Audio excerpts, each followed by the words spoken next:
Baik, kita tiba di bagian keenam, yakni recognition rather than recalls. Ini mirip seperti pembahasan kita di week kedua. Jadi aplikasi yang baik atau desain sistem yang baik memperhatikan bahwa kita harus mereduce beban memori atau beban kognitif user. Bagaimana caranya? Yakni dengan mendesain aplikasi agar mengutamakan recognitions ya. Jadi ketika user melihat UI kita, user langsung mengenali ya ini fungsinya buat apa, bagian ini apa, ini untuk apa. Jadi user mengenali tidak hanya sekedar fungsi icon atau tombol, tapi user juga mengenali cara menggunakan software tersebut dengan baik ya. Hal ini penting karena mengenali lebih baik daripada mengingat-ingat, menggali lagi memori user. Oke. Nah, ini mirip seperti kalau kita ditanyain seperti ini ya, eh, apa nama ibu kota dari Portugal ya. Ini untuk menjawab pertanyaan itu akan lebih susah daripada kalau kita berikan opsi ya. eh, Opsi kepada user. Apakah Lisbon adalah ibu kota dari Portugal? User akan lebih atau kita akan lebih benar menjawab jika pertanyaannya dirubah seperti itu. Oleh karena itu, jenis pertanyaan kayak multiple choice yang sering kita pakai ya untuk menguji siswa atau mahasiswa itu menggunakan penerapan recognition rather than recall. Jenis pertanyaan multiple choice itu memang lebih mudah untuk dikerjakan daripada pertanyaan short answer atau esai, Bapak Ibu. Nah, bagaimana triknya ya supaya kita bisa mengutamakan recognition rather than recall? Sebagai contoh, misalkan kita gunakan suggestions, ya misalkan ada kotak pencarian, user bisa mencari item yang dia inginkan, kita bisa mengetik, kemudian UI menampilkan suggestions dari apa yang diketik oleh pengguna. Kita juga bisa menyimpan recent search-nya atau recent view user tersebut, sehingga kita bisa punya opsi, punya fitur menampilkan reasons pencarian user ya sehingga user bisa kembali lagi dengan cepat. Oke. Contoh yang lain di YouTube, YouTube menyimpan histori film yang kita tonton ya, video yang kita tonton sehingga kita bisa kembali lagi untuk melihat video-video tersebut di kemudian hari. Oke, em, cara trik yang lain adalah mendesain for recognitions ya, Bapak Ibu. Jadi ada beberapa aplikasi yang memungkinkan kita untuk login menggunakan nomor HP ya seperti yang Bapak Ibu lihat ya.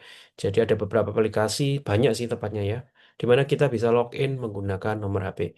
Dan kenapa ini opsi yang dipilih ya? Karena kita lebih hafal nomor HP ya daripada username ya atau username yang lain. Jadi kita lebih hafal nomor HP dan ini memudahkan user membuat user lebih gampang untuk akses ke dalam sistem. Oke. Um, Contoh yang bawah itu please enter this document's password to view it. Ini tidak tidak membuat user merecognize ya. User akan ini ya akan menggali lagi ingatannya. Ini dokumen ini dulu pakai password yang mana. Oke. Kalau Bapak Ibu ini ya dapat tagihan kartu kredit, biasanya password yang dipakai adalah password yang ada kombinasi tanggal lahir ya Bapak Ibu ya.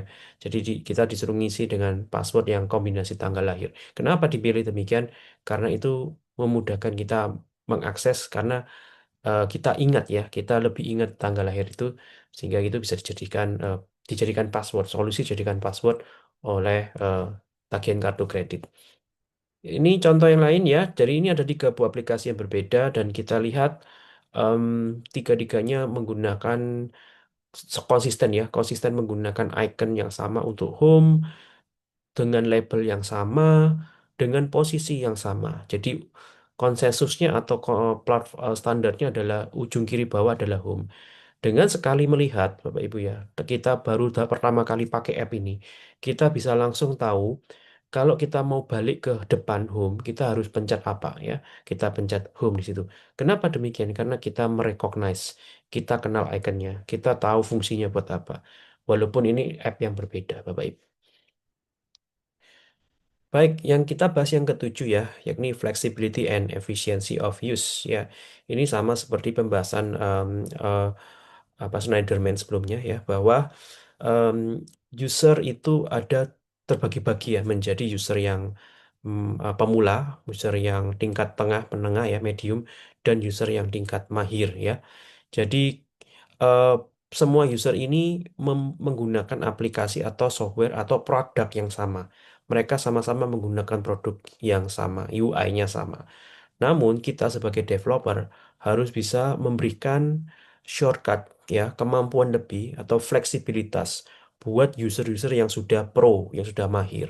Kenapa? Karena user-user yang sudah mahir ini akan senang apabila ada semacam bantuan, ada semacam shortcut yang bisa mempercepat kerja mereka.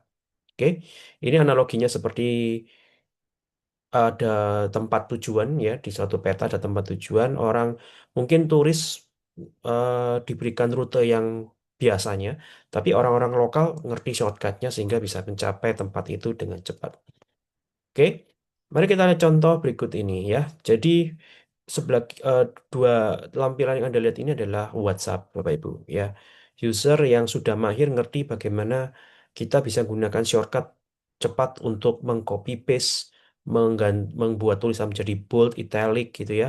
Yang sebelah kanan user bisa dengan cepat mereply salah satu eh, bubble chat yang ada dengan melakukan gestur swipe, Bapak Ibu. Nah, ini contoh bagaimana expert user bisa memanfaatkan shortcut-shortcut yang didesain oleh aplikasi.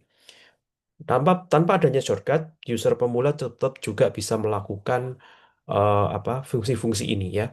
Nah, tapi user yang mahir akan dapat melakukan fungsi-fungsi ini dengan lebih cepat.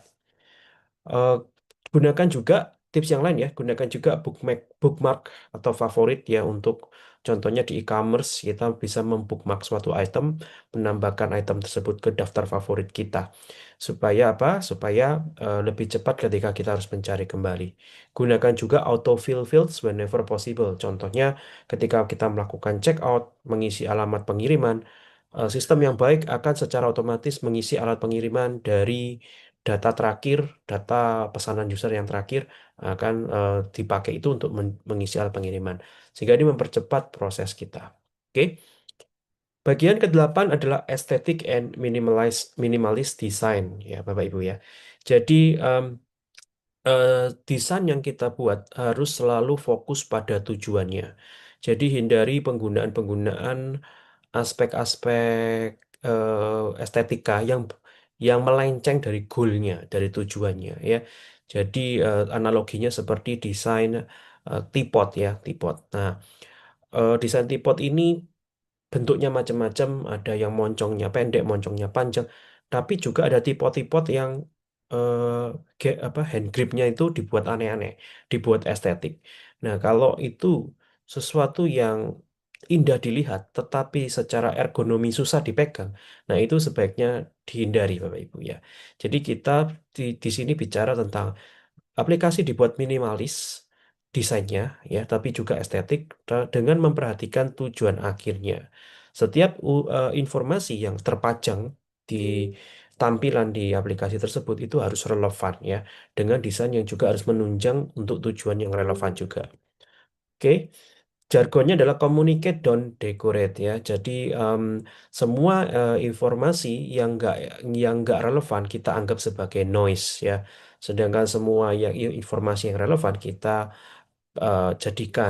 padukan dengan proper estetik, elemen estetik yang ada. Oke, jangan meletakkan visual elemen yang nggak relevan dengan konteks ya.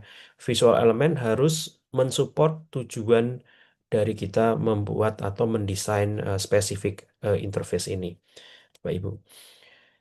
Nah, ada istilahnya progressive disclosure. Ini tujuannya untuk misalkan ada informasi yang lebih kompleks yang user harus lihat ya.